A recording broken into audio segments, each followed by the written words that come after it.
उलटा वाय लिहायचं, लिहिलात उलटा वाय. तिन्ही वायला काय जोडायचं, एच एच एच. इथं पण काय लिहायचं, उलटा वाय. इथं H H H. Point clear आहे. दोन्ही पण काय असतील, बोथ आर उलटे वाय. कसली इंग्लिश आहे बघा, बोथ आर उलटे वाय. है ना, दोन्ही पण काय करायचं, उलटे वाय लिहायचे. एक क्रॉस लाईन मारायची, दोन्ही पण उलटे वाय. त्या कन्फॉर्मेशनला म्हणतात इक्लिप्स्ड कन्फॉर्मेशन ऑफ सॉहर्स. लक्षात आलं का, हा असा आहे. लक्षात आलं का, बोथ आर व्हॉट, उलटे वाय. हे वाय आहे ना, हे एक हायड्रोजन आहे, हे ना उलटे वाय. उलटे वाय म्हणजे असे. लक्षात आलं का, उलटे वाय, त्यालाच काय म्हणायचं हे. आता काय करायचं आहे, आता काय करायचं मग त्याला, फक्त वरच्याला काय करायचं, उलटा वायला सीधा वाय करायचं.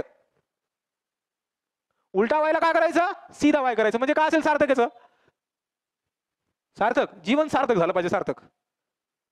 उलटा वाय आहे, H H H. Point clear आहे. यस नो, यस ना.